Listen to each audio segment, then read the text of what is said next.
இந்த வண்டி பார்த்தீங்கன்னா TVS Jupiter. இதை பற்றி தான் நம்ம பார்க்க போகிறோம். இதில் என்ன பார்க்க போகிறோம்னா இன்ஜின் ஆயில் எப்படி சேஞ்ச் பண்ணுறதுன்னு பார்க்க போகிறோம். ஓவர் டெஸ்ட்டான்றதால இதெல்லாம் அவுத்து க்ளீன் பண்ணோம்.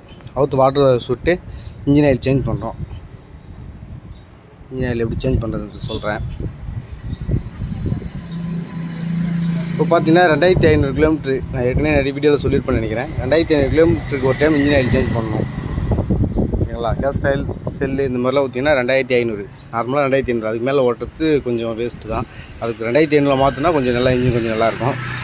இதே சிந்தட்டிக் ஆயில் போட்டால் நல்லாயிருக்கும். அதையும் நிறைய வீடியோவில் சொல்லியிருப்பேன்னு நினைக்கிறேன். இதில் பார்த்தீங்கன்னா இன்ஜின் ஆயில் வந்து சுத்தமாக கிடையாது. இவங்க 2500 இல்லை, அதிகமாக ஓட்டிட்டாங்கன்னு நினைக்கிறேன்.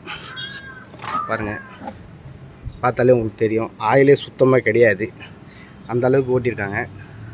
நம்ம இந்த இன்ஜின் ஆயிலை தான் இப்போ மாற்ற போகிறோம். அதுதான் சுத்தமாக ஆயில் இல்லை. இந்த மாதிரி ஓட்டினா என்ன ஃபால்ட் வரும்னு உங்களுக்கு ஏற்கனவே சொன்னால இதில் இந்த வீடியோலையும் நான் கண்டிப்பாக சொல்கிறேன். இந்த மாதிரி இன்ஜின் ஆயில் அதாவது 2500 கிலோமீட்டர் 3000 கிலோமீட்டர் தவிர்த்து அதுக்கு மேலே ஓட்டிகிட்டே இருக்கீங்கன்னா என்ன பண்ணும், ஆயில் ஆட்டோமேட்டிக்காக குறைய ஆரம்பிச்சிடும், கட்டியாக ஆரம்பிச்சிடும். கட்டியாக ஆயில் அதனுடைய தன்மைலாம் போயிடும். அந்த நைஸான இருக்க அந்த தன்மைலாம் போயிட்டு ஆயிலுக்கு ஆட்டோமேட்டிக்காக குறையாடும். போர் என்னாகும், கோடு போய் ஆரம்பிச்சோம். ஆயில் வந்து நல்லா ஸ்மூத்தாக இருந்தால் தான் போர் பிஸ்டன் கரெக்டாக இருக்கும். இப்போ பிஸ்டன் வந்து உங்களுக்கு வந்து ஆயில் குறைய என்னாகும், கட்டியாகிடுச்சுன்னா அந்த கட்டியாக ஓடுற போதே அந்த பிஸ்டன் என்ன பண்ணும், தேய ஆரம்பிச்சிடும். தேய ஆரம்பிக்க அது என்ன கோடு போய் ஆரம்பிச்சிடும். கோடு அதாவது இரும்பு உராயும் போது, அதாவது அலுமினியம் தான். அதே அலுமினியத்தை உராயும் போது என்ன ஆகும்னா அது கோடு விழுந்துடும். கோடு விழும்போது என்ன ஆகும், அந்த வழியில் லைட்டாக ஆயில் வெளியே தள்ள ஆரம்பிச்சிடும். ஒரு டைம் நீங்கள் ஆயில் மாற்றாமல் விட்டுட்டு மறுபடியும் ஃபுல்லாக இப்போ இந்த மாதிரி ட்ரை பண்ணிவிட்டு மறுபடியும் மாற்றினீங்கன்னா அது என்ன ஆகுனா அந்த கோடு அப்படியே தான் இருக்கும். அந்த கோடு நீங்கள் அவுத்துக்கு வேலை பார்த்தா தான் முடியும்.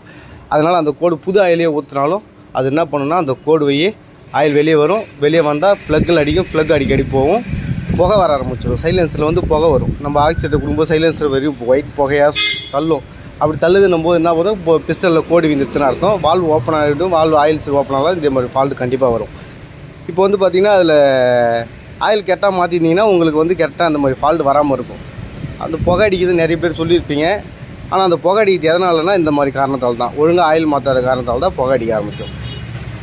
நீங்கள் ஒழுங்காக ஆயில் மாற்றினா அந்தமாரி ஃபால்ட்டு வர்றதுக்கான வாய்ப்பே கிடையாது. இப்போ வந்து பார்த்திங்கன்னா இதில் வந்து இப்போ சுத்தமாக ஆயில் ட்ரை ஆகி போச்சு. இப்போ என்ன பண்ணணும்னா இன்ஜினை தான் பிரித்து வேலை பார்க்குற மாதிரி இருக்கும். இப்போதைக்கு நம்ம ஆயில் மாற்றி தான் விட போகிறோம். என்கிட்ட கஸ்டமர் வந்து ஆயில் மட்டும் சேஞ்ச் பண்ணி கொடுக்குன்னு சொல்லியிருக்காங்க. அதை மட்டும் தான் பண்ண போகிறோம். என்கிட்ட இன்ஜின் ஹெட்டு போர் மாற்றினா உங்களுக்கு தெரியும், 4 ரூபா பட்ஜெட் ஆகும். 3500லேருந்து 4 ரூபா வரைக்கும் போகும். கண்டிப்பாக ஹெட்டு போர்னாலே 4 ரூபா. இல்லை இன்ஜின் டோட்டலாக பிரித்தா எவ்வளோ ஆகும் அப்படின்னீங்கன்னா, இன்ஜின் டோட்டலாக பிரிச்சுன்னா வந்து ஒரு 7 ரூபாலேருந்து 8 ரூபா வரைக்கும் வரும். ஓகேங்களா? 7 ரூபா பட்ஜெட்லேருந்து 8 ரூபா வரைக்கும் இன்ஜின் பிரித்தா வரும். அது கம்மியாக வரதுக்கான வாய்ப்பு கிடையாது. அதுக்கு மேலே வரும்போது அது கீழே வராது. இல்லை இப்போ வந்து இன்ஜின் ஆயில் எப்படி ஊற்றுறதுன்றதை பார்க்குறேன். இதில் பார்த்தீங்கன்னா என்ன சைஸ் போல்டு கொடுத்துருக்காங்கன்றதை காட்டுறேன். பார்த்தீங்கன்னா 16 சைஸ் போல்டு கொடுத்துருக்காங்க. அதிகபட்சமாக என்ன பண்ணுன்னா பாக்ஸ் போட்டு அவுக்கிறது நல்லது. நீங்கள் வந்து ஸ்பேனர் போட்டு அவுத்திங்கன்னா கண்டிப்பாக இது ஸ்லிப் ஆகிடும். இப்போ இது ஸ்பேனர் போட்டு அவுத்துதான் ஸ்லிப் ஆகி போச்சு. பிட்டு பாக்ஸ் இருக்குல்ல, அந்த பாக்ஸ் நான் உங்களுக்கு காட்டுறேன். இதான் பாக்ஸ். இது பாக்ஸ் லாடு. இந்த பாக்ஸை போட்டு அவுத்திங்கன்னா என்ன பண்ணால் அது பர்ஃபெக்டாக இதில் வந்து உக்காரும். ஏன்னா அது உள்ள சந்துக்குள்ளே இருக்கிறதால பர்ஃபெக்டாக உக்காரதால அவுக்கும்போது உங்களுக்கு ஈஸியாக இருக்கும். இது ஸ்லிப் ஆகிறதுக்கான வாய்ப்பு இருக்காது. இப்போ ஸ்லிப் ஆகிடுச்சா எப்படி அவுக்குறதுனா அதே பாருங்கள், வெட்டி அவுத்துருவாங்க. அது மாதிரி இது சைடில் வச்சு தட்டணும். நேராக வச்சு தட்டினீங்கன்னா உடச்சிக்கோ. இது அலுமினியம், அதனால் சைடில் எந்த பக்கம் லூஸு ரைட்டு லெஃப்ட்டுன்றது உங்களுக்கு தெரியும். டைட் லூஸு நிறைய பேருக்கு தெரிஞ்சிருக்கும். சரி, தெரியாது உங்களுக்கு சொல்கிறேன்.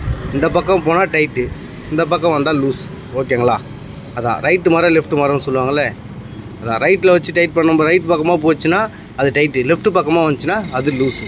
எப்பயுமே இதுதான். ஓகேங்களா? அது வந்து என்ன பண்ணணுன்னா இந்த மாதிரி தட்டி தான் அவுத்தாகணும். இந்த மாதிரி தட்டினீங்கன்னா லெஃப்ட் பக்கம் வச்சு லைட்டாக தட்டினீங்கன்னா லூஸ் ஆகிடும். அதுக்கப்புறம் நம்ம கையில் அவுத்துக்கலாம். இது பார்த்தீங்கன்னா ஆயில் ஃபில்ட்ரு கொடுத்துருப்பாங்க. இதில் ஆயில் ஃபில்ட்ருனா ஃபில்ட்ரு பண்ணி போடுறதுக்கு. இது மண்ணில் விழுந்துச்சு, நான் அது க்ளீன் பண்ணி தான் போடுவேன். அதையும் கமெண்டில் கண்டிப்பாக கேட்காதீங்க, நான் மண்ணாக இருக்குது அப்படியே போடுவீங்களான்னு. இதை வந்து நான் கண்டிப்பாக க்ளீன் பண்ணி தான் போடுவேன். இப்போ மண்ணில் விழுந்ததால் இப்போ க்ளீன் பண்ணும்போது என்ன ஆகுனா அதில் இருக்கிற டெஸ்ட்டில், அதில் உள்ள டெஸ்ட்லாம் இருக்கும். அதெல்லாம் டெஸ்ட்டில் எடுத்துகிட்டு போட்டால் இன்னும் கொஞ்சம் நல்லாயிருக்கும். ஆயில் சர்க்குலேஷன் சட்டுன்னு போகும். இல்லைனா இந்த டெஸ்ட்டு ஆயில் மேலே ஏறாது. மறுபடியும் நான் அந்த ஹெட்டு போர் ஃபால்ட்டு சொன்னாலும் அது கண்டிப்பாக வரும். என்கிட்ட இது க்ளீன் பண்ணி தான் ஹெட்டுக்கு ஆயிலே போகும். அப்போ இது க்ளீனாக இருந்தால் தான் ஹெட்டுக்கு ஆயில் ஏறும். அப்போ இது க்ளீனாக ஹெட்டுக்கு ஆயில் ஏறாது. அது வந்து பம்பு ரோலர்னு ஒன்று சொல்லுவாங்க. அது நான் இன்ஜின் பிடிக்கும்போது கண்டிப்பாக காட்டுறேன் உங்களுக்கு. பம்பு ரோலர்னால் ஆயில் அந்த இன்ஜின் சுற்றும் போது என்ன பண்ணால் அந்த பம்பு ரோலர் சேர்த்து சுற்றும். அது சுற்றும் போது என்ன பண்ணால் ஆயில் ஹெட்டுக்கு மேலே தள்ளும். ஓகேங்களா? இப்போ இதை க்ளீன் பண்ணி மாட்டிடுவோம். மாட்டிட்டு இன்ஜின் ஆயில் எப்படி ஊற்றலாம்னு பார்க்குறேன். பார்த்தீங்கன்னா ஆயில் ஊற்ற போகிறோம். பாருங்கள், செல் ஆயிலு, செல்லு 50-13 ஆயிலு. இது எப்படி ஊற்றணுன்னா பார்த்தா அந்த சைடில் பார்த்தீங்கன்னா உங்களுக்கு இந்த ஓப்பன் பண்ணுற இது கொடுத்துருப்பான். ஓகேங்களா? இதை ஓப்பன் பண்ணிக்கோங்க. ஓப்பன் பண்ணிட்டு ஊற்ற வேண்டியது தான். அப்படி வச்சு ஊற்ற வேண்டியது தான். நான் கையில் மொபைல் வச்சுட்டாலும் என்ன ஊற்ற முடியாது. நான் ஸ்டாப் பண்ணி தான் ஊற்றி ஆகணும். அவ்வளோதான். நீங்கள் எப்படி ஊற்ற போகிறீங்கன்னா உங்களுக்கு அந்த ஹோல்ஸுக்கு கரெக்டாக இந்த மாதிரி புஷ் வச்சு மாதிரி வரும். இதை வச்சு ஊற்றுங்க. அவ்வளோதான். ஆயில் ஊற்றியாச்சு. ஆயில் ஊற்றி மூடியை போட்டுருங்க. வேலை முடிஞ்சுது. இந்த வீடியோ பிடிச்சிருந்தா ஷேர் பண்ணுங்கள், லைக் பண்ணுங்கள், கமெண்ட் பண்ணுங்கள், மறக்காமல் சப்ஸ்கிரைப் பண்ணுங்கள், பெல் பட்டன். வேறு ஒரு வீடியோவில் உங்களை சந்திக்கிறேன். ஓகே, பாய் பாய்.